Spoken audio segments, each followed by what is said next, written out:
어느 탕옥천에서 사고가 났습니다. 경도가 무너져 여러 사람들이 갇혀 있는데 많은 사람들이 죽고 한 사람 살아났습니다.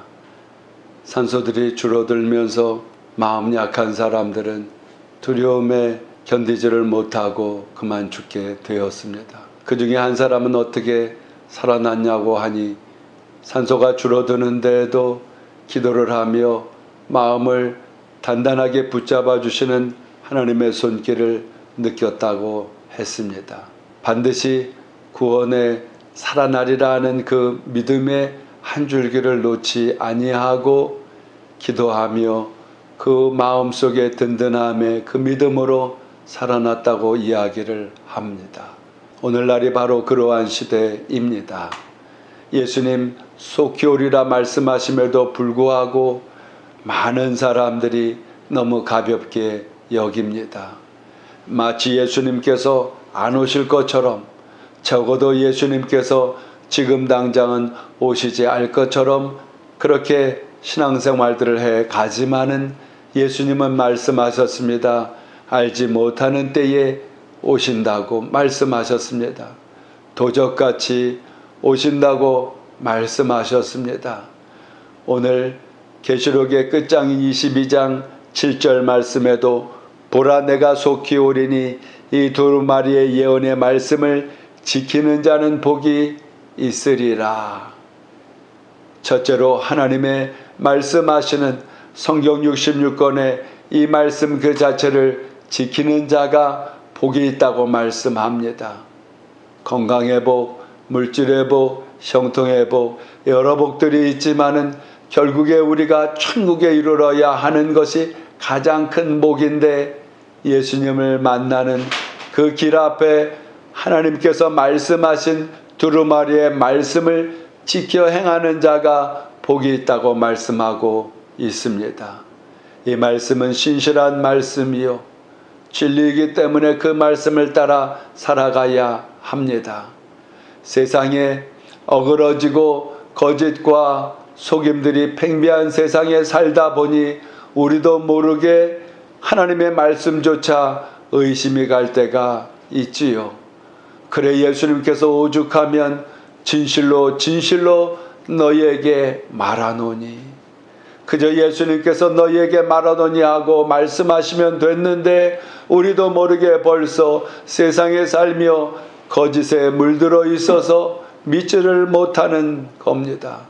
그래 예수님께서 내가 속히 오리니, 그 예수님께서 임하신다는 말씀을 여러 곳에서 하며 때로는 진실로 진실로라고 하는 말씀으로 예수님이 전해주시는 그 말씀을 강조하십니다. 둘째로 그 말씀을 우리는 묵상하며 살아야 합니다. 하나님의 말씀 속에 우리의 마음을 창념을 시켜서 그 말씀의 은혜와 함께 우리가 살아가야 합니다. 오늘날은 시간이 없다는 핑계를 댈 수가 없습니다. 바꾸다고 하는 바쁨의 핑계도 댈 수가 없습니다. 왜냐하면 스마트폰이라고 하는 것이 너무로 잘 나와 있기 때문에. 그래서 우리 교회에서는 1년에 성경을 한번 읽자 하는 것을 목표를 삼으면서 그 성경을 하루하루 몇 장까지 읽는 이런 것들을 해 나가는데, 또 어떤 앱에서는 이 성우들이 성경을 낭독하는 것이 있어서 참 은혜롭게 그 낭독하는 것을 들으면서 전철이 되었던 버스가 되었던 운전을 하면서도 얼마든지 하나님의 말씀을 묵상할 수가 있기 때문에 오늘 계시록의 말씀 속에서도 하나님의 그 말씀을 봉인하지 말라고 하셨습니다. 말씀은 누구네가 열려져 있는 것이요 말세 지말인 이때에 점점 더 마음들이 삭막해져 가고 죄악이 관영할지라도 또 다른 면에서는 우리가 말씀을 얼마든지 쉽게 대할 수 있다는 상황들을 고려해 보면 하나님의 은혜라 아니할 수가 없습니다. 그 주님께서는 속히 오리라고 말씀하셨습니다.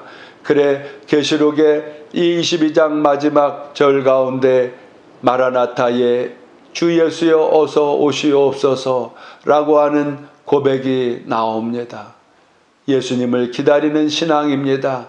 마라나타의 신앙은 견디는 신앙입니다. 기다려야 합니다. 온갖 사탄 마귀가 환경들을 통하여서 예수님께서 강림이 어디 있느냐, 예수님께서 오신다는 그 징조가 어디 있느냐, 이것저것으로 하나님의 말씀을 왜곡시키지만은 이단들에게도 속으면 안 됩니다. 사이비의 영향을 받아서도 안 됩니다. 빠져서도 안 됩니다. 오직 진리의 말씀인 성경 66권에 우리에게 열려져 있는 이 말씀의 인도하심을 받아 그 말씀을 묵상하며 지켜 나아감으로 마라나타의 신앙 주에서 어서 오시옵소서.